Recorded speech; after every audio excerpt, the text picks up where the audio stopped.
요즘 보이스피싱, 그지가 보이스피싱 당해요? 안 당해요.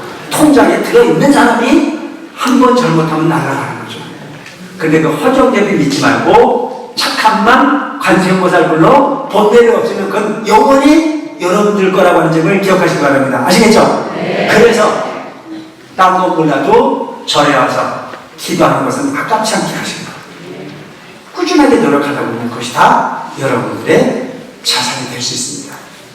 모든 사람들이 나의 물건을 사기도 칠 수 있고 도둑질도 할 수 있지만 여러분들이 쓴 좋은 마음 하나는, 청정한 그 마음은 그 누구도 여러분들에게 도둑질해 갈 수가 없습니다. 법화경에 대해서 공부를 하는 시간을 갖습니다. 너무 서두르지 말고 또 너무 느긋하지도 말고 그렇게 우리는 함께 할 필요가 있습니다. 부처님께서 소라라고 하는 제자에게 말씀을 하셨습니다. 검은고를 탈 때 그 검은고가 너무 느슨하면 소리가 나지 않습니다. 그리고 또 그 검은고가 너무 줄이 팽팽하면 줄이 끊어져서 소리를 낼 수 없습니다. 그렇듯 우리 삶은 중도를 실행하라고 하는 부처님 가르침이 있습니다. 우리가 많은 경전이 있지만 법화경을 공부해야 되는 이유가 뭘까? 한 번쯤은 생각할 필요가 있습니다.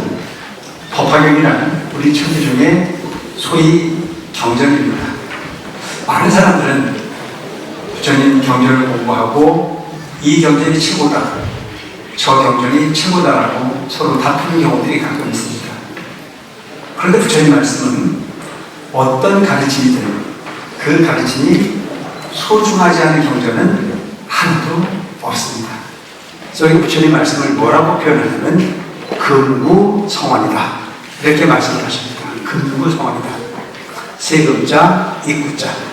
자, 금은 변합니까? 변하지 않습니까? 변하지 않습니다. 부처님 말씀은 변함이 없는 진리의 말씀이기에 우리는 금구성원이라고 얘기합니다. 우리가 절에 가면 부처님을 많은 보물이 있는데도 불구하고 부처님을 우리는 금으로 표현합니다. 그렇죠? 왜 모든 보물이 다 있는데도 불구하고 은도 있고 여러 가지가 있는데도 불구하고 금으로 표현하셨을까? 바로 부처님은 진리의 당체이시기 때문입니다. 우리 중생은 우리가 하는 말이 오늘 참이 내일이 거짓일 수 있습니다. 우리 말은 진리가 아니기 때문입니다. 그래서 수시로 우리 마음은 우리는 옳다고 얘기했던 분이 위선이 될 수도 있고 거짓이 될 수도 있습니다. 어제 진실이 오늘은 거짓이 되는 경우가 많이 있고 어제 거짓이 오늘은 참됨으로 인식되는 그런 경우도 많이 있습니다. 여러분들이 흔히 보면 나는 좋은 일을 하려고 한 일이 나중에 나쁜 결과가 나타나는 경우가 있어요, 없어요? 누군가를 도와주려고 도와줬는데 그것이 도움이 되지 않고 해가 되는 경우들이 가끔 있어요, 없어요? 이 중생이 사는 삶이에요. 나는 그에게 별로 도우려고 생각하지 않았는데도 불구하고 결과가 좋게 나타나는 경우들도 가끔 있습니까, 없습니까? 그걸 가지고 우리 뭐라 그래요? 소가 뒷걸음질한다, 주작한다. 그런데도 가끔은 아전인수를 하는 사람들이 있어요. 나는 그를 도우려고 하는 생각을 하지 않았는데도 불구하고 내가 행한 부분이 좋은 결과가 나타나면 그를 공덕을 줬다라고 생각하는 사람들이 있습니다. 그럼 그건 공덕이 될까요, 안 될까요? 나는 그를 도우려고 생각해서 한 일이 아니에요. 그냥 우연히 그냥 했을 뿐이에요. 나를 위해서 그냥 했을 뿐인데도 불구하고 그 행위가 상대방에게 이익이 되는 경우들이 가끔 생깁니다. 그러면 그 부분을 가지고 우리는 공덕을 줬다는 생각을 하면 돼야 안 돼요? 공덕 아닙니다. 그건 그 사람의 그냥 본인 뿐이에요. 근데 오늘날 우리는 그걸 착각을 합니다. 내가 엄청난 부분을 베풀어서 그가 잘된 것처럼. 처음부터 끝까지 좋은 마음으로 행한 부분은 공덕이 될 수 있어요. 설사 그 행위가 잘못되어졌더라도 그것은 공덕이 될 수 있습니다. 그러니까 제일 중요한 부분은 행동도 중요하지만 어떤 마음일 거냐가 참 중요하다는 사실을 기억하고 살 필요가 있습니다. 아시겠죠? 네. 어떤 마음으로 살 거냐. 우리는 그 마음의 주인공이 되셔야 됩니다. 근데 대개 보면 우리는 그 마음을 생각하는 경우가 너무 많습니다. 그 결과만 가지고 따지는 경우가 너무 많죠. 우리는 결과에 연연할 필요가 없습니다. 그 과정이 충실해야 되는 거죠. 자, 우리가 법화경을 처음 시작한다고 하니까 많은 분들이 걱정을 합니다. 내가 등록을 하긴 하는데 내가 끝까지 갈 수 있을까? 걱정이시죠? 네. 어떤 사람이 봄볕에 씨앗 넣어놓고 결과를 걱정하는 거랑 똑같습니다. 어쨌든 봄볕에 씨앗을 넣어야만 가을의 결실이 가능하듯 여러분들 시작을 그렇게 생각하지 마시고 최선을 다하는 여러분들이 되어주시기 바랍니다. 아시겠죠? 네. 지성이면 감사합니다.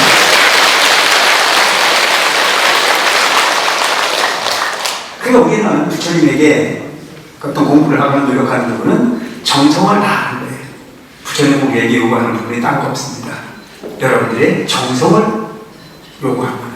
그 정성이 누구를 위한 정성이냐? 여러분들이 자신이 불성을 일깨우는 정성으로 이어질 수 있습니다. 그래서 우리 흔히 좋은 말로 지성이면 감천이다. 내가 지극한 정성을 다하면 하늘도 감동한다. 우리는 하늘이 감동하기 위해서 오는 것이 아니고 부처님이 감동하기 위해서 이 자리에 함께했다는 사실을 기억하시기 바랍니다. 아시겠죠? 열심히 노력하세요. 그래서 어떤 분들은 이 경전이 최고다, 저 경전이 최고라고 다투지만 다툴 필요가 없어요. 왜? 부처님 말씀 중에 소중하지 않은 경전은 하나도 없으니까. 그럼 왜 우리는 법화경을 공부를 해야 될까? 왜 우리 천태종은 소위경전을 법화경으로 했을까? 궁금하시죠? 네. 많은 경전이 있는데도 불구하고 왜 천태종은 법화경이라는 경전을, 그 소위경전, 우리가 얘기하면 메인 교과서예요.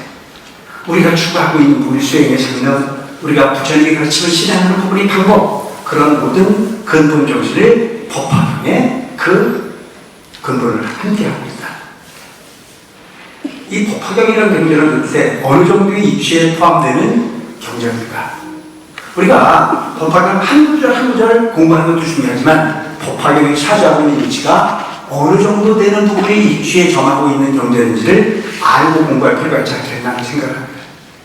그래서 이 법화경의 이치를, 아니 부처님이 84,000의 가르침을, 49년의 긴 세월의 가르침을 가장 완벽하게 정리하신 분이 바로 우리 천태종의 종주라고 얘기할 수 있는 지자대사가 바로 그분을 잘 정립하셨습니다. 지자대사. 그 지자대사는 중국 불교의 거의 중국 불교를 아주 완벽하게 정립하신 큰 스님이라고 할 수 있습니다. 그래서 우리가 요즘 이야기하는 천태종이라고 부르는 이유는 지자대사라고 하는 그 거룩한 분께서, 그분은 어느 정도 평가를 받으셨느냐?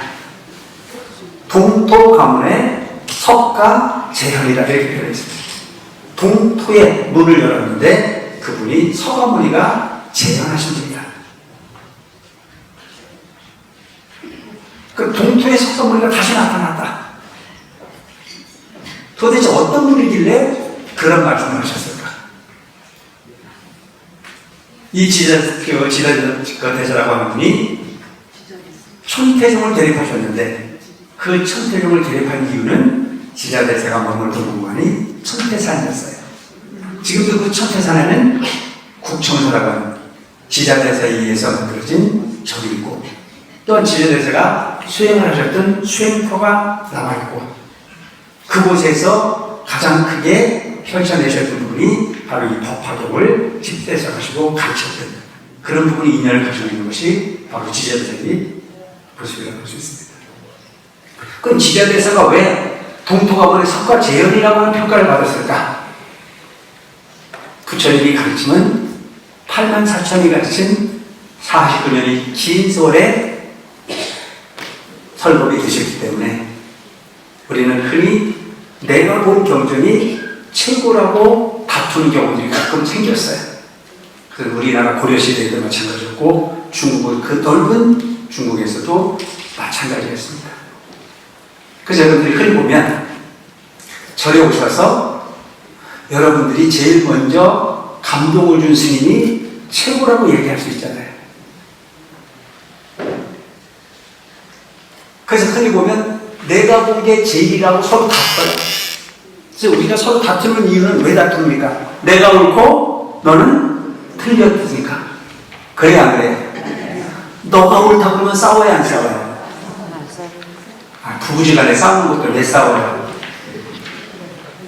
영감은 틀렸고 내가 맞으니까. 그러니까 그 맞다라고 하는 부분은 내가 본 게 있으니까 맞다고 우기는 거 아닙니까? 그렇죠? 근데 그게 맞는지 안 맞는지 모르잖아요. 맞는지 안 맞는지도 모르고 무조건 우기는 거예요. 그래서 싸워요. 그런데 착하신 보살님들은 상대방이 우기면 그냥 들어줘요. 그리고 시간이 지나고 난 이후에 충분히 설득할 수 있는 부분이 기회가 됐을 때 이만저만 하지 않느냐라고까지는 영감님이 그 말이 맞다고 따라오는데, 그것도 기다리기 전에 성질이 급하면 딱 되면 전쟁이 나야 안 나요? 에? 그래서 텔레비전이 날아가야 안 날아가요? 그러니까 그 두 부부가 서로 다툼을 하고 있다는 자체는 우리 집이 잘 되기 위해서 싸운 겁니까? 망하기 위해서 싸운 겁니까? 잘 되기 위해서 싸웠죠. 그런데 그 잘 되기 위한 논쟁은 어디로 가버리고 내가 옳고 네가 틀렸다라고 하는 논리만 성행하다 보면 집안이 잘 되는 걸 잊어버리고 상대방이 미워해 안 미워요? 그 이가 갈리기 시작하면 그때부터 너하고 살아 못 살아. 그래서 텔레비전이 날아가면 보살은 뭐라고 그랬어요? 텔레비전이 깨지면 네 거 깨지 내 거 깨지냐? 이러고 앉아있는 경우가 많이 있어요. 불교도 그랬단 말이에요. 불교도. 부처님이 84,000의 경전이 너무 길다 보니까, 너무 방대하다 보니까 내가 접한 경전이 최고라고 하는 부분을 주장하는 경우들이 너무 많았어요.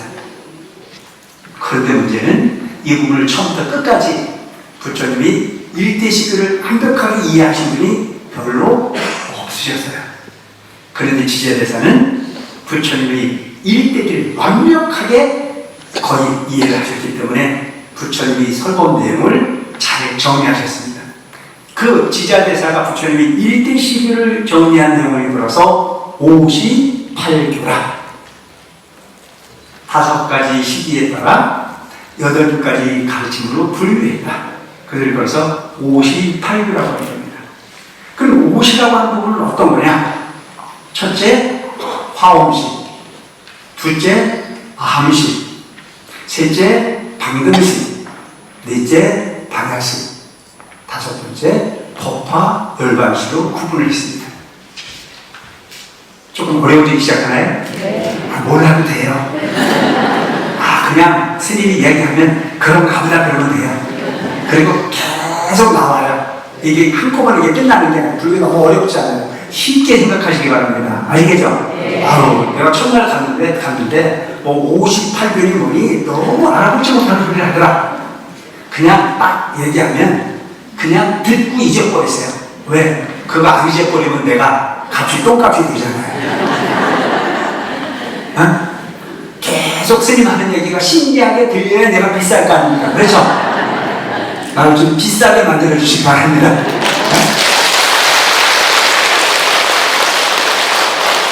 너무 그렇게 신경 쓸 일 없어요. 아주 편안하게 들으시면 돼요. 그래서 이 부분의 장르를 우리가 잘 설명했는데, 자, 58교. 5가지 장르로 부처님이 가르침을 정리하셨다. 첫째가 화엄시다. 그럼 화엄시라고 하는 건 뭘 얘기하는 거냐? 대방경은 화엄경, 화엄경을 설하신 시기를 일컬어 화엄시라고 얘기한다. 그럼 화엄시라고 하는 부분은 도대체 뭘 말씀하신 걸까? 부처님께서 출가를 하셔서 몇 년 동안 돈 닦았대요? 부처님께서 출가하셔서 몇 년 동안 공부했대요? 몇 년 고행하셨대요? 따라서 6년. 근데 6년 동안 계속 완벽하게 돈을 닦았는데 아니에요. 6년이라고 하는 시간은 다양한 걸 경험하시는 거예요, 부처님께서. 다양한 부분을 경험하세요. 많은 스승도 만났고, 많은 돈 닦는 사람도 만났고, 모든 가르침을 실행을 해요. 그 중에 마지막에 하셨던 부분이 고행주의에 빠져요. 인간이 느낄 수 있는 고통의 한계는 어디일까? 박독을 거보고 가시방석에 앉아도 온갖 고통을 다 감내하면서 시간을 보내세요. 그런데 아무리 육신의 고통을 줘도 깨달음하고는 거리가 멀었어요. 목욕도 안 해보고 손톱도 길러보고 온갖 고통을 다.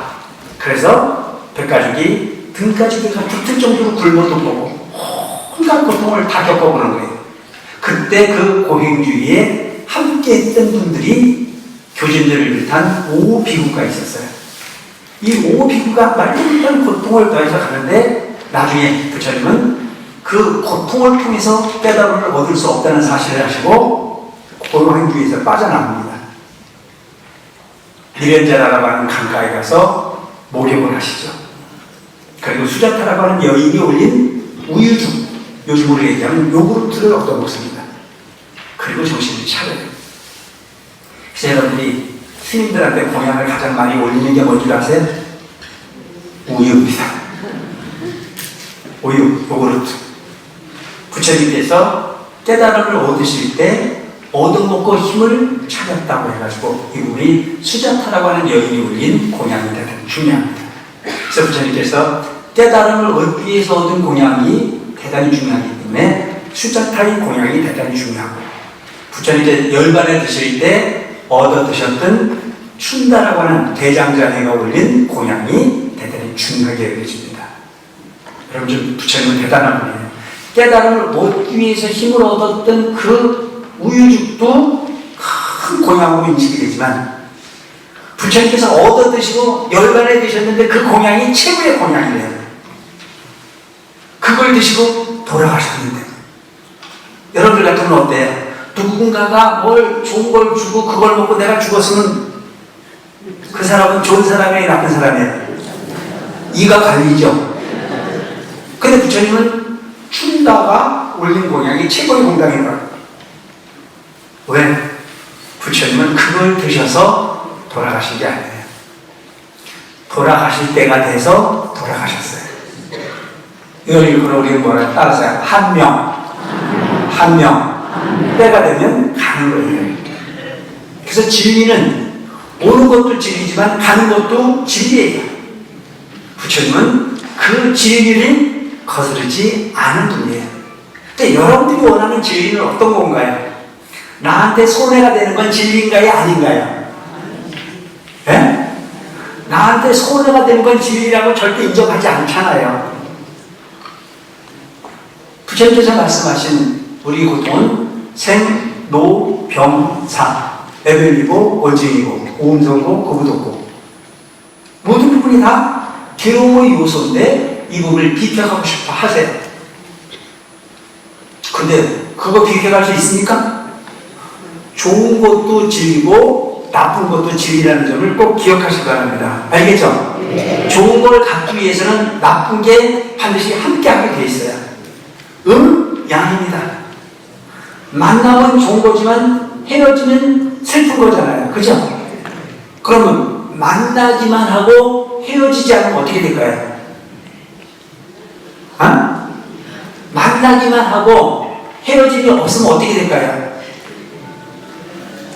터져 죽겠지. 그죠?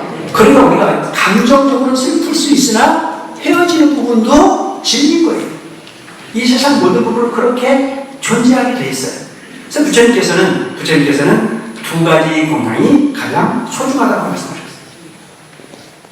그래서 부처님께서 그 고행주의에 빠져 있다가 수자타라고 하는 여인이 올린 우유죽을 먹고 목욕을 하고 정신을 차려서 다시 보리수 나무 아래 앉아서 7일을 돕니다. 7일을 명상에 들어서 깨달음을 얻으신 게 부처님의 깨달음입니다.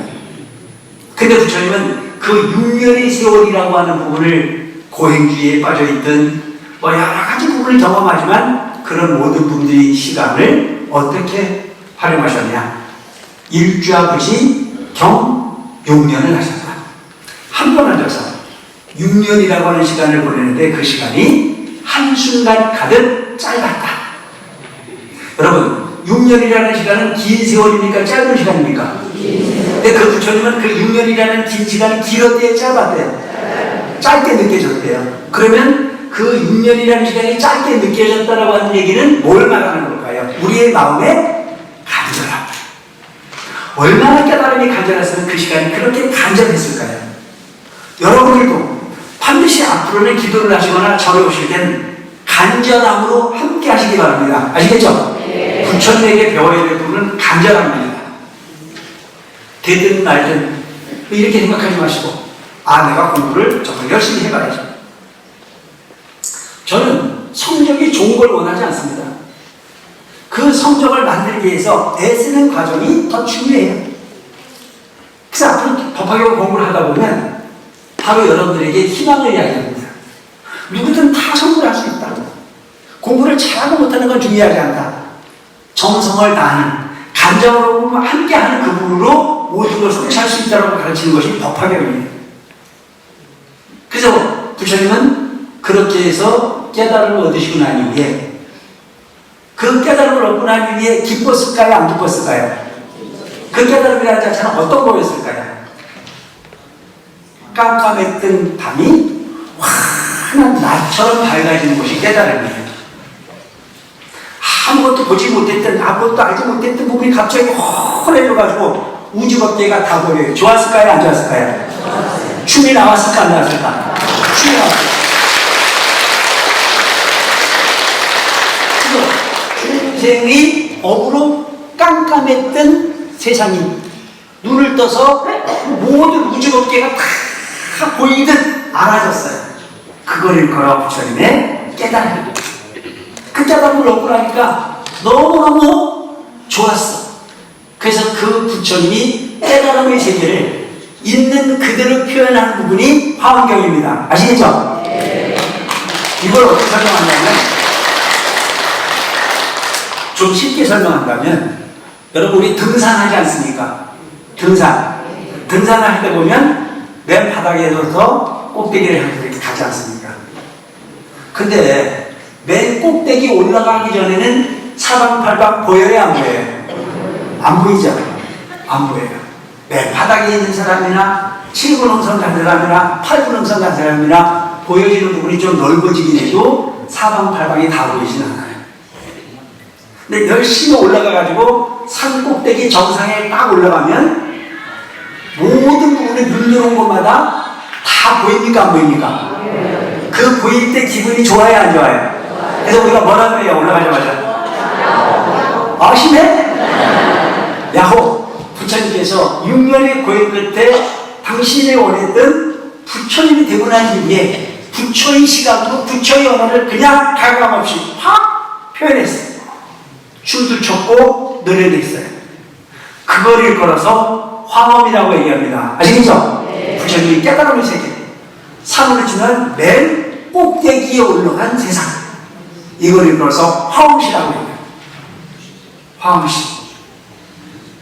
그러니까 이 부분을 그냥 한마디로 얘기하면 부처님께서 깨달음의 세계를 있는 그대로 느껴진 대로 보여진 대로 다 표현한 부분이 화엄경인데, 이 화엄경을 설할 때에 우리 중생들은 알아먹었어요? 못 알아먹었어요? 못 알아먹었어. 왜?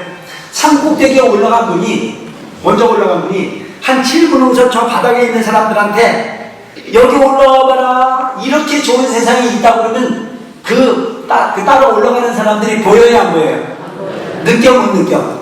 아무리 설명을 해도 백문이 불여일견. 봐야 알지. 소리만 듣고 몰라. 그래서 모든 사람들이 눈만 꺼먹꺼먹하고 알아먹는 사람이 없으니까 부처님께서 고민하셨어요. 어떡할 거야? 이 좋은 세상이 있는데 이 좋은 세상을 알아먹지 못해. 그래서 그 알아먹지 못하는 중생들에게 이 깨달음의 세계를 가르쳐주고 싶은데 아무리 더 설명을 해도 못 알아먹어. 그래서 부처님께서 그 산 꼭대기에서 어디로 내려오냐? 아주 출발도 하지 않은 바닥으로 내려오는 거예요. 다시 내려오셔서 그들에게 어디 가자고 가르쳐야 돼요? 산 꼭대기 가자고 가르치잖아요. 그걸 일컬어서 따라서요. 아함경. 그게 아함경입니다. 그래서 그 아함경을 어떤 가르침이 아함경이냐? 아함경은 우리들이 왜 사는지, 행복하고 싶은데 왜 안 행복한지, 왜 우리는 고통스러운지를 설명한 부분이 아함경의 가르침이에요. 그래서 그 아함경의 가르침은 뭘 가르치고자 한 거냐? 바로 사제 8정도를 가르치고자 한 거다. 사제 8정도. 그래서 부처님께서 깨달음을 얻고 난 이후에 21일 동안 화엄경을 설하셨지만 화엄경을 알아먹는 사람이 없어서 그 알아먹는 대상을 찾아서 설명하기 위해서 제일 먼저 찾아 나선 사람이 아까 얘기했던 교준열을 비롯한 5비구였어요. 고행주에 함께 공부했던 그들이 부처님이 니련자나 강가에서 목욕하고 수자타라고 하는 여인이 우유죽 얻어먹는 걸 보면서 저 시달타, 저 시달타는 너무나 편안하게 산 사람에서 고통을 견디지 못했다. 그래서 그는 낙오자다. 우리 그 사람하고 같이 도 닦을 수 없다. 그래서 요 사람들이 편자 먹고 부처님 버리고 딴 곳으로 갔어요. 그때 나온 게 뭐냐면 따라서요. 왕따시켰어요. 오비구가 누구를 왕따시켰어요? 부처님 시달타를 왕따를 시킨 거예요. 그래서 그들이 어디까지 갔느냐? 약 230km 떨어진 저 바라나시 녹야원이라는 곳으로 왕따를 시키러 갔어요. 근데 부처님께서 깨달음을 얻고 나서 딱 보니까 그래도 내가 가르치는 부처님의 진리를 알아먹을 수 있는 사람은 이 오비구였어요. 그래서 이 오비구를 찾아가시는 거예요. 오비구를 찾아가가지고 부처님이 내가 깨달았다는 것을 가르치러 가셨어요. 근데 부처님께서 그 먼 길을 걸어 230km 정도를 열수자의 땅 인도에서 걸어서 가셨는데 그 가는 길이 얼마나 험했겠어요. 요즘도 마음으로 험한데 그래서 탑발에 의해서 가시면서 그들을 찾아갔어요. 근데 저 시달타가 저쪽에 걸어오고 있어요. 자, 깨달음은 눈에 보입니까? 안 보입니까? 보여요? 안 보여요? 안 보여요. 지금 월도 스님이 여러분들이 예상상 주지니까 여기 지금 모여가지고 나 말을 듣지. 내가 내일 아침에 저 동대구 역에 가가지고 여보세요, 내가 얘기하는 법화경을 들으세요 라고 얘기하면 그 사람들이 들어야 안 들어요? 별이 또라이가 나와가지고 보이지 않는 거예요. 법화경을 아는 사람이나 모르는 사람이나 설명할 수 있는 능력이 있는 사람 없는 사람 안 보이잖아요. 그러니까 그들은 부처님이 성불을 했다는 사실을 몰라요. 그러니까 부처님께서 저부터 터덜터덜 걸어오시니까 오비구가 뭐라 그랬겠어요? 야, 저기 변절했다. 시달타가 온다. 우리 저 사람이 오거든 아는 척을 하지 말자. 아주 왕따의 본색을 드러내기 시작해요. 그런데도 불구하고 부처님께서 그들 향해서 다가가니까 부처님이 깨달음의 법은 참으로 희한해서 그 법의 에너지가 너무 충만했기 때문에 누가 원할 것도 없이 그들이 일어나서 부처님을 영접합니다.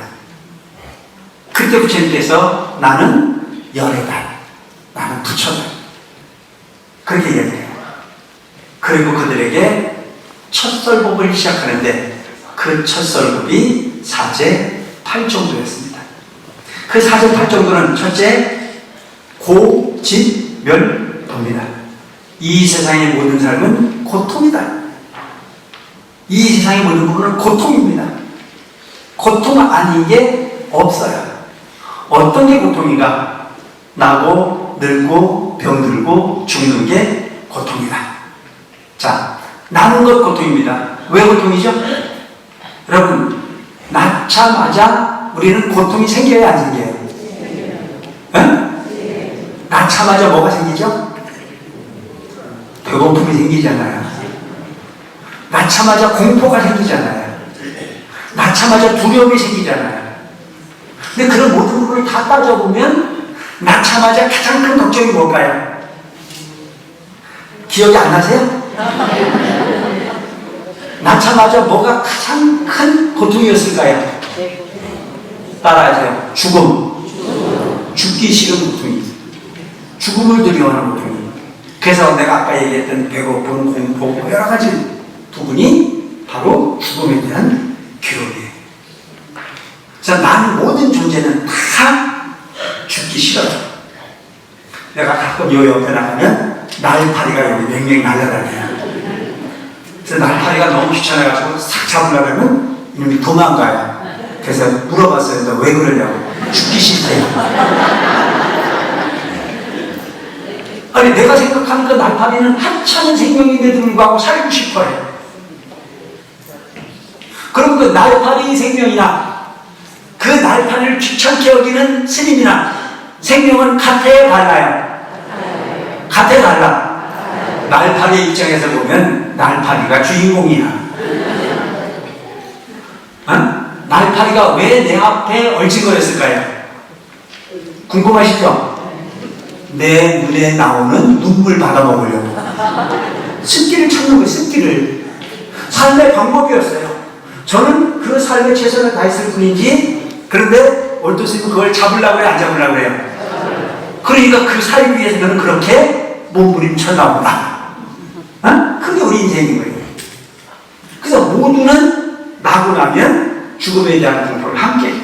그런데 이 세상에 난 모든 존재는 영원히 사는 존재가 있습니까? 없습니까? 없어요. 그래서 생자, 필멸이라. 우리는 반드시 죽어요. 아시죠? 근데 문제는 언제 죽는지를 모를 뿐이야. 반드시 죽긴 죽는데 언제 죽을지 몰라. 그래서 옛날에 원효대사께서 하신 말씀이, 어느 날 길을 가시는데 어떤 부부의 초상이 났어요. 원효대사가 한마디입니다. 야 이놈아, 너 올 때 갈 줄 알았다. 어? 근데 오늘날 우리는 착각하잖아요. 왔기 때문에 딴 놈은 다 죽었는데 나는 죽어 안 죽어? 아니, 딴 사람은 다 죽어도 나는 죽어야 돼, 안 죽어야 돼? 꿈 깨셔. 그게 헛꿈이야. 자, 그 다음에 우리는 이렇게 났어요. 낫다라고 하는 이유 하나로 우리는 죽음을 함께 가지고 왔어요. 그 다음에 늙어야 돼, 안 늙어야 돼? 안 늙고 싶은 분. 안 늙고 싶은 분, 손 들어봐. 내가 가르쳐 줄게. 좋은 방법이 있어. 어떻게? 늙기 전에 죽어버리면 돼.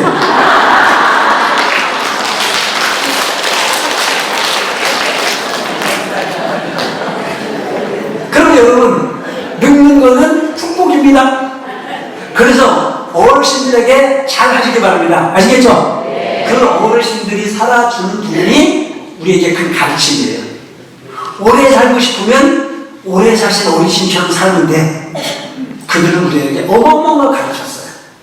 내 부모님이 연로하셨기 때문에 효도를 하는 건 당연하지만, 내 부모님이 암이라고 하더라도 오래 사셨다라고 하는 이유만으로도 그런 나에게 크나큰 가르침을 베푼 스승이 된다는 점을 기억하시기 바랍니다. 아시겠죠?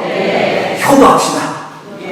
효도하는 거예요. 효도는 내 부모에게만 하는 게 효도가 아니고 나보다 연세가 높으신 그 분들을 존경하고 존중하고 그들이 어려움을 함께 나누려고 애쓰는 그런 마음으로 함께 가는 것 자체가 우리가 해야 될 근본 도리요, 그것이 공덕이 될 수 있다는 점을 꼭 기억할 필요가 있다. 그래서 늙는 것은 축복입니다. 요즘에 흔히 보면 노인 세대가 많아가지고 노인이 너무 재앙이다. 아니요. 그래도 그분들이 삶에 데이터를 잘 만들어주면 우리가 그만큼 살 수 있는 확률이 높아지는 부분이다. 요즘 여러분 뭐 AI니 뭐니 뭐 데이터니 뭐 많은 얘기가 나오지만 그 데이터는 누가 만든 거예요? 그 어르신들이 삶의 궤적으로 만들어낸 부분이에요. 우리가 컴퓨터를 활용을 하고 뭐 너무나 편리한 세상에 살고 있지만 그런 모든 분은 하늘에서 뚝 떨어진 설계 도면이 아니야. 그들이 삶의 결과로 만들어낸 데이터가 우리를 지금 이렇게 편안하게 하고 있습니다. 그래서 늙는 것 고통이다. 그 다음 우리는 아프잖아요. 안 아프고 살 수 있습니까? 어? 노인의 고통은 빈곤과 질병이, 돈만 많으면 무조건 행복할 것 같지만 아니요. 거기가 돈으로도 안 되는 일이에요. 그래서 제가 서울 관문사에 있을 때 나하고 친한 노무사 한 분 계셨어요. 그때 그분이 나이가 80이 넘으셨었어. 우리 어머니보다도 그 당시에 연세가 훨씬 높으셨어. 그분하고 나하고 친했거든. 그래서 내가 집에 가면 이 노무사님 나를 얼마나 좋아했는지 내 주머니에 손을 넣어. 그리고 내 손을 꼭 잡아. 그런데 그 할아버지 손을 잡고 다녀도 스캔들 만나더라고요. 근데 좋아하셨어요. 그리고 내가 밥을 먹으면 그분이 오셔가지고 본인 숟가락을 가져와서 같이 밥을 나눠 먹을 정도로 친했어. 그분은 참 화주를 잘 하셨어요. 광고에서 시작할 때부터 그분이 화주를 열심히 하셔가지고 그래서 제가 무척 친하게 지냈습니다. 근데 이 노부사님이 언젠가 나한테 그래요.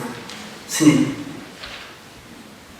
그냥 아프지 말고 이렇게 살다가 참듯이 죽을 수 있는 방법이 있냐고 묻더라고. 그래서 내가 뭐라 했는지 알아? 그걸 알았으면 내가 특허를 냈지.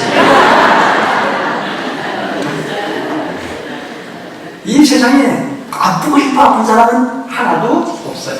다 아프게 돼 있어요. 그 다음에 우리는 죽어야 돼요, 안 죽어야 돼요? 죽을 걸 준비할 줄 알아야 돼요. 그래서 잘 죽으려면 어떻게 해야 돼? 후회를 적게 할 수 있도록 해야 돼요. 후회를. 그래서 여러분, 살아있을 때 잘 사시기 바랍니다. 알겠죠? 네. 살아있을 때 잘 사는 방법이 뭔지 아세요? 업을 만들지 않는 겁니다. 청정을 지켜내는 겁니다. 매사 당당해야 됩니다. 그래서 부처님 앞에 왔을 때 부처님이 항상 여러분들한테 미소를 지어줄 수 있는 것만큼만 사시기 바랍니다. 아시겠죠? 네. 이거 쉬운데?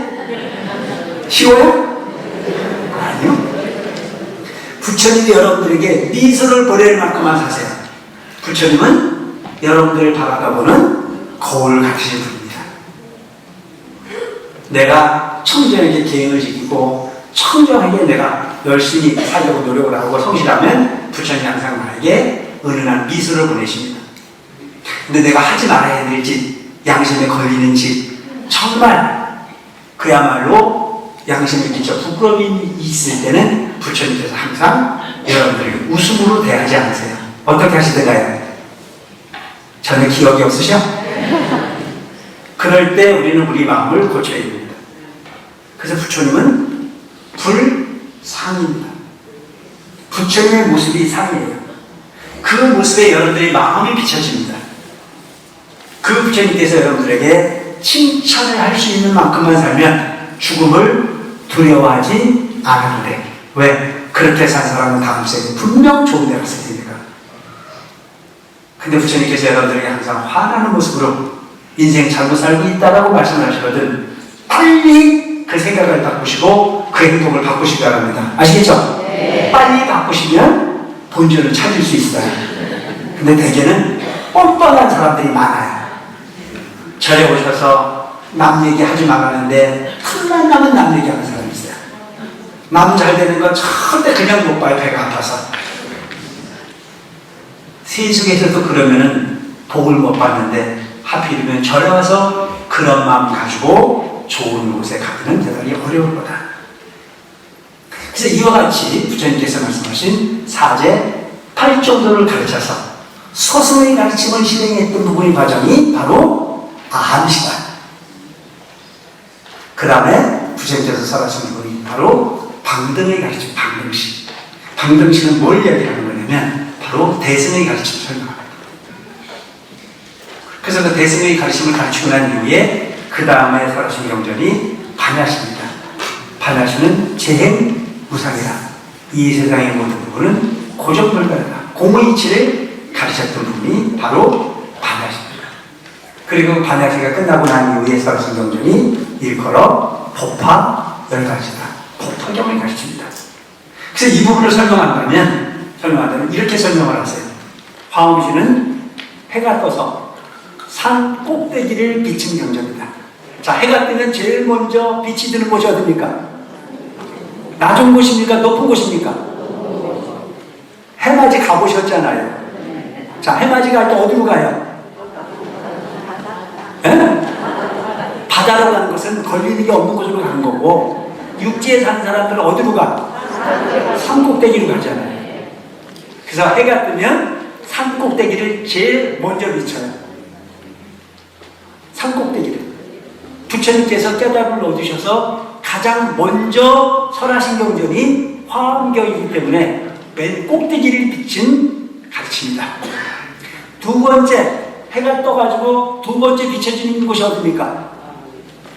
해가 떴어요. 그 다음에 비춰지는 데가 어디? 산꼭대기 비치고 난 다음에 어디 비춰져? 따라하세요. 골짜기. 골짜기요.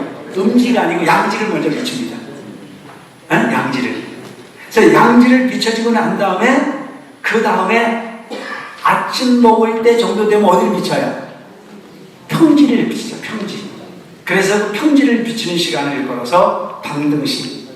방등시를 일컬어서 평지를 맞추는데 이 평지를 받을 때가 되면 9시에서 10시 사이. 그래서 9시에서 10시 사이에 평지를 비치고 난 다음에 그 다음에는 10시에서 11시 정도가 되면 어디를 가죠? 평지 중에도 더 넓은 평지를 비치게 돼 있어요. 그 다음에 그 넓은 평지를 비치는 그 시간을 일컬어서 우리는 밤야시라고 얘기하고 그 시간이 지나서 11시에서 1시 정도가 되면 어디를 가르쳐요? 정오가 되죠. 모든 사물을 다 비치죠. 요 부분을 일컬어서 법화시라고 얘기해요. 아시겠죠? 그러면 이제 부처님께서 화엄시, 아음시, 방등시, 반야시, 법화열반시를 이렇게 설명을 한 경우에 산꼭대기를 비치고 골짜기를 비치고 아침 먹을 때 정도의 비칠 평지를 가르치고 또한 아침과 점심 사이 정도를 가르치는 부분의 가르침을 베풀고 그리고 정오가 되는 부분은 법화경을 설하시는 과정이다. 그 다음에 이것을 이제 마술도 또 이렇게 설명합니다. 이걸 다 몰라도 관계없어요. 그냥 제가 부처님께서 지자대사가 설명하는 내용을 여러분들에게 이렇게 여러 가지 다양한 부분으로 법화경의 이치를 설명하셨다는 걸 설명하는 거예요. 그 다음에는 먹는 우유를 비유를 하는데 소가 젖을 짜면 영양가가 제일 높은 건 뭐예요? 초유죠. 그래서 화엄시를 일컬어 화엄경을 설하신 부분을 우유에 비유했어요. 우유. 그 다음에 아함시를 뭐에 비유했느냐? 이 우유를 발효시켜서 첫 번째 만들어내는 걸 그래서는 뭐라 그래요? 요구르트. 이 부분을 일컬어서 아함시라고 얘기합니다. 그 다음에 방등시인 9시에서 10시 정도의 빛을 가르치는 부분을 뭐에 비유했냐면 연유에 비유해요. 연유. 우유가 변화돼서 연유에 비유를 한 거예요. 그 다음에 반야시는 뭐에 비유를 했냐면 치즈에 비유, 치즈. 그 다음에 법화열반시를 그런 뭐에 비유를 했냐면 버터에 비유를 했어요. 맛있는 버터. 이렇게 맛으로도 비유를 하신 것이 바로 오시에 대한 부분이 지자대사의 가르침입니다. 그럼 우리가 흔히 이야기하는 화엄시라고 하는 자체는 부처님이 깨달은 법력을 그대로 설명한 부분이고 아엄시라는 자체는 우리가 세상 사는 부분이 윤리와 도덕을 가르치는 부분이고 방등이라는 자체는 우리가 대승의 가르침을 가르친 부분이고 그 다음에 반야시라고 하는 부분은 공에 대한 이치를 가르친 것이며 법화경에 이르러서는 그 법화경이 중생이 부처되는 부분을 빌어서 가르치기 위한 경전이 법화경이다. 아시겠죠? 네. 여러분들이 생각하는 부분이 부처님을 믿는 이유는 뭔가요? 소원 이루기 위해서? 소원을 이루는 것도 중요하지만 그보다 더 중요한 것은 부처님께서 이 사바세계에 오신 이유는 일체 중생이 당신과 같은 부처를 만들어주고 싶어서 오셨다는 것을 기억하시기 바랍니다. 아시겠죠? 네. 일체 중생이 부처되는 부분을 뭐라고 하냐? 따라하세요. 성불. 이 세상의 모든 부처의 가르침 중에 일체 중생이 시류불성 부처가 될 수 있는 부분의 가르침은 뭐에서 비롯된 거냐? 바로 법화경에서만이 가능합니다. 그래서 이 부분을 이렇게 부처님의 일대시교를 가장 논리적으로 다 정리해서 중생들에게 가르침을 베푸셨던 분이 지자대사고 그 지자대사가 천태산에서 법화경을 중심으로 천태종을 만든 부분이 오늘날 천태종의 시조가 되는 부분입니다. 그렇게 중국에서 이루어진 천태종을 고려시대에 대각국사 의척께서 중국의 송나라 때 중국에 건너가셔서 중국에 있는 많은 스님들을 만나고 많은 경전을 모아오고 그 경전을 바탕으로 이루어진 부분을 일컬어서 따라하세요. 속장경. 속장경. 그 속장경이라는 건 뭐냐면 경전의 목록을 정리한 겁니다. 그 속장경이 있었기 때문에 그 속장경을 바탕으로 대장경을 판 거예요. 그러니까 대각국세 의천이 없었으면 고려 대장경이 만들어질 수 있었을까요? 없었을까요? 없었어요. 책을 갖고 와야 판본을 만들 수 있지 않습니까? 그래서 그 대각국세 의천이 그런 엄청난 역할을 하면서 중국에 가셔가지고 가장 큰 감동을 받은 곳이 바로 지자대사가 머물렀던 천태산을 가셔서 지자대사의 탑전에 참배를 하고 내가 귀국을 한다면 내 나라 고려에도 천태산의 국청사와 똑같은 국청사를 짓고 천태종을 재립하겠다는 발언을 합니다. 그리고 귀국을 하셔서 개성에 돌아오셔서 개성에 국청사를 짓고 천태종이 만들어집니다. 그래서 우리 천태종의 역사는 고려시대까지 거슬러 올라가는 역사를 가졌다. 아시겠죠? 긴 역사를 가졌죠.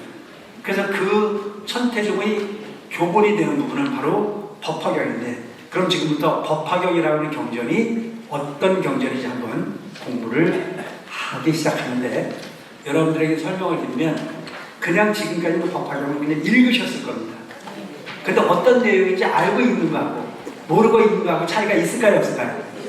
지금부터는 이 법화경 한 구절들이 무엇을 이야기하는지 점검하고 갈 수 있는 시간을 갖도록 하겠습니다. 이와 같이 나는 들었습니다. 여신 아문 하사오니 한때 부처님께서 왕사성 기사불산 중에 머무르시며 부처님께서 설하시는 경전을 누가 들었어요? 이와 같이 들었습니다는 누굽니까? 따라하세요. 아난존자가 들었어요. 아난존자가. 그래서 아난존자가 부처님에게 들은 내용을 설명합니다. 나는 이와 같이 들었습니다. 한때 부처님께서 왕사성 기사불산에 머무르신, 왕사성이라는 자체는 뭐냐면 그 당시에 부처님이 머물렀던 성의 이름입니다. 왕사성. 그 왕사성은 누가 왕이었느냐? 빈비세라 왕이라고 하는 왕이 통치를 하는 나라였습니다. 그 나라 중에 기사불산이라고 하는 곳이 있는데, 그 기사불산은 지금으로 치면 영축산입니다. 영축산. 영축산을 기사불산이라고. 기사불산 중에 머무릅니다. 큰 비구 대중 12,000인과 함께 계셨습니다. 근데 여러분들 지금도 우리가 보면 왕사성의 영축산에 가보면 그 영축산은 그렇게 크게 넓은 산은 아니에요. 근데 그곳에 가면 바위가 독수리처럼 생긴 바위가 너무 많아요. 한 마리만 있는 것이 아니고 큰 독수리, 적은 독수리 할 것 없이 독수리가 정말 많아요. 여러분들 앞으로 기회가 되면 인도 성주수배를 가시면 여기는 우리가 꼭 다녀오는 성지 중에 하나입니다. 그래서 그곳에 가면 신비한 기분이 있어요. 근데 거기에 몇 명이 있었다고요? 그냥 비구도 아닌 큰 비구 12,000인과 부처님께서 함께 계셨다. 이분들은 모두 아라한으로서 이 12,000인은 어떤 사람이냐? 아라한. 그럼 아라한이라고 하는 자체는 뭘까요? 아라한이라는 자체는 뭐냐면, 여러분 어느 절에 가면 나한전 보셨어요? 네. 그게 아라한이에요. 500나한전 그분들을 일컬어서 아라한이라고 합니다. 그러니까 아라한이라고 하는 이 주는 어떤 분일까? 공양을 받을 만한 분들이야. 공양. 그래서 여러분들 스님들도 함부로 공양을 받으면 안 돼. 받을 만한 능력이 되는 사람이 받아야 돼. 그 어떤 사람이 받을 만한 사람이에요? 자, 공양을 받을 만한 사람은 어떤 사람이에요?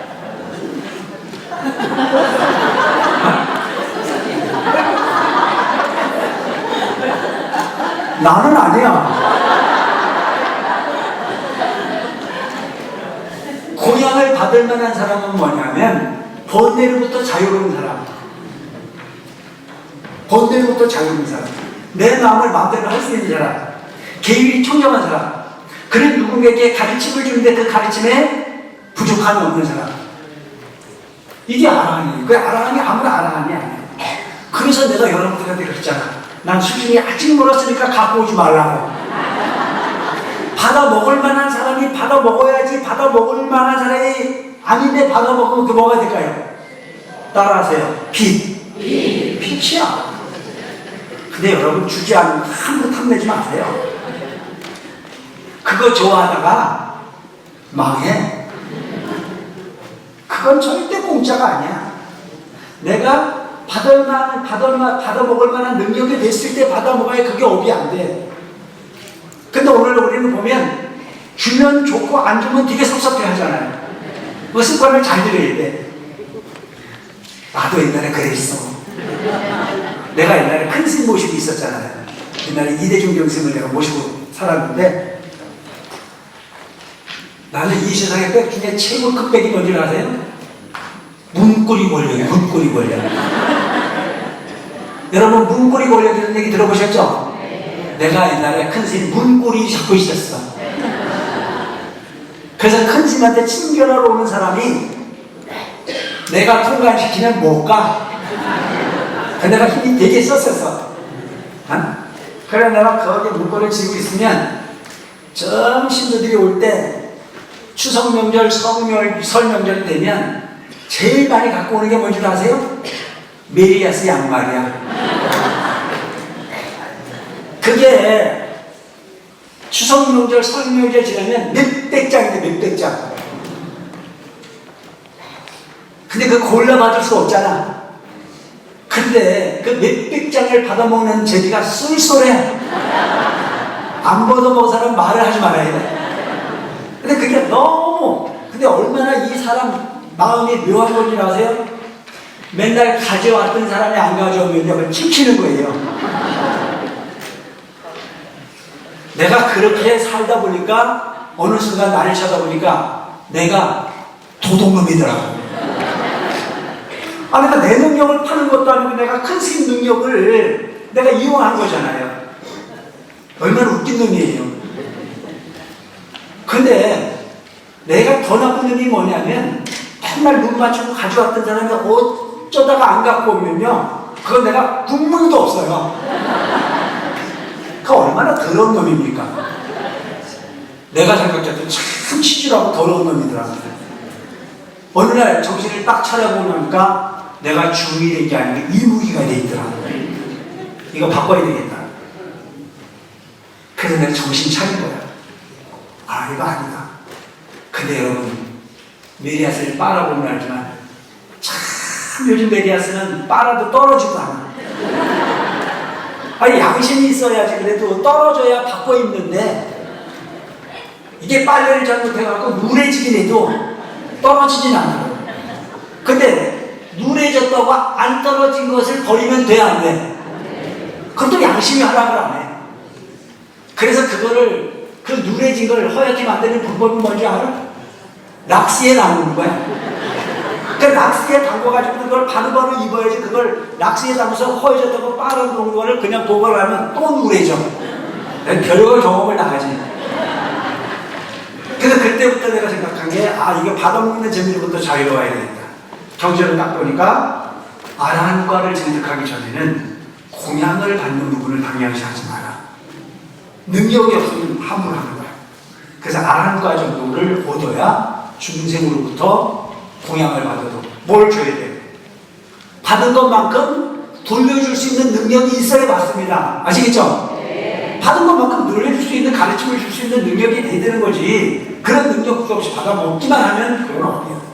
하물며 스님도 그걸 받아먹으면 안 되는데 속가에 있는 사람들이 지들끼리 아는 척하면서 주고받고 하면 업이 될까 안 될까? 알아서 하셔. 그래서 아라한으로서 모든 누가 다 했다. 누라고 하는 부분 자체는 뭐냐면은 번뇌가 다 했다. 여기서는 세 글자예요. 공덕을 질 때 여러분 유루의 공덕을 지라고 해요? 무루의 공덕을 지라고 해요? 헷갈리세요? 자, 새는 바가지가 돼요? 안새는 바가지가 돼요? 유로는 세는 바가지야. 무로는 세지 않는 바가지야. 여기서 얘기하는 누가 다 했다. 본내가 없는 사람들이에요. 근데 우리는 눈만 감으면 온갖 생각이 나왔나? 에? 그걸 뭐라 그래? 따라서 본내. 본내. 그걸 본내라고 한다는 거죠. 그 본내를 없애기 위해서 열심히 노력하시기 바랍니다. 아시겠죠? 자꾸 노력해야 되는 거예요. 한순간에 깨끗해질 수가 없어. 저 우물이 더러우면 그 우물을 끊임없이 푸다 보면 깨끗한 물이 되듯 내 마음에 눈만 감으면 온갖 생각이 올라오거든. 나는 아직도 번뇌가 많구나. 번뇌가 많다고 느끼면 그 번뇌를 없애기 위해서 관세음보살을 부르는데 최선을 다하시기 바랍니다. 아시겠죠? 이게 중요한 거예요. 그래서 안 되는 건 없어. 하면 다 돼. 근데 가끔 보면 본인들이 뭘 아는지 모르지만 구인사에서 기도하고 오다가 4박 5일 기도를 잘하고 오면서 옆에 사람이 그래 너 기도 잘 됐더냐? 아니? 그러면 거기서 끝나면 돼. 너는? 나도. 그럼 4박 5일 기도하고 서로 쪽박을 깼어 안 깼어? 서로 쪽박을 다 깨고 오는 거라. 그냥 관세음보살을 생각이 나든 안 나든 열심히 불렀으면 된 거예요 안 된 거예요? 된 거예요. 됐다고 믿으라고. 그 됐다고 믿으면 됐는데 본인 스스로가 안 됐다니까. 눈이 오다가 요거 날 샜어 안 됐어? 날 잰 거야. 그러니까 여러분 입이 방정입니다. 아시겠죠? 입살이 고살이. 입 조심합시다. 그래서 절대 안 됐다는 얘기는 하지 말고 됐다고 하시기 바랍니다. 그럼 운도 인정을 해줘. 거기서 가피가 온단 말이에요. 근데 내가 안 됐다고 그러는데 운인들 도와주겠냐고. 그래서 번뇌는 한순간에 없어지지 않습니다. 꾸준하게 관세음보살을 부르고 관세음보살을 내 귀를 들으려고 자꾸 애를 쓰다 보면 저절로 이루어지게 되어 있습니다. 절대 내가 한 건 어디로 가지 않는다. 그래서 3일 수심은 천재고요. 100년 가물은 1조 기이다. 3일 동안 내가 관세음보살을 부르는 건 천년의 보배야. 안 없어져. 그런데 내가 가지고 있는 재산은 있다고도 없고 없다고도 있어. 여러분 거지가 부도 나는 거 봤어요? 누가 부도가 나요? 조금 있는 사람이 도장 하나 잘 지금 나가요. 요즘 보이스피싱 거지가 보이스피싱 당해요? 안 당해요. 통장에 들어있는 사람이 한 번 잘못하면 날아가는 거죠. 근데 그 허정제비 믿지 말고 착한 맘 관세음보살 불러 번뇌를 없애면 그건 영원히 여러분들 거라고 하는 점을 기억하시기 바랍니다. 아시겠죠? 그래서 딴 건 몰라도 절에 와서 기도하는 것은 아깝지 않게 하시기 바랍니다. 꾸준하게 노력하다 보면 그것이 다 여러분들의 자산이 될 수 있습니다. 모든 사람들이 나의 물건을 사기도 칠 수 있고 도둑질도 할 수 있지만 여러분들이 쓴 좋은 마음 하나는 청정한 그 마음은 그 누구도 여러분들에게 도둑질해 갈 수가 없습니다. 그걸 위해서 열심히 사시는 여러분들이 되시기 바랍니다. 자, 오늘 딱 여기까지 하겠습니다. 행복하고 행복하다. 월, 도, 스님 지음. 이런저런 상황에 휘둘리지 않는 편안하고 당당한 인생을 살고 싶어 하지요. 그럼 어떻게 하면 될까요? 이 책은 그런 여러분과 얘기를 나누려고 합니다. 비록 100년도 못 사는 짧은 인생이지만 사람 때문에, 돈 때문에, 때로는 생각지도 못했던 아픔과 고통을 겪지만 그럼에도 불구하고 행복하게 사는 것은 모든 사람들의 소망입니다. 진리의 가르침을 바탕으로 사람들에게 들려주는 말들이 가득한 이 책을 읽어가다 보면 좋은 일은 더 좋은 일로 만들어주고 행복은 더 큰 행복으로 인도하여 여러분의 마음을 보듬어 줄 것입니다.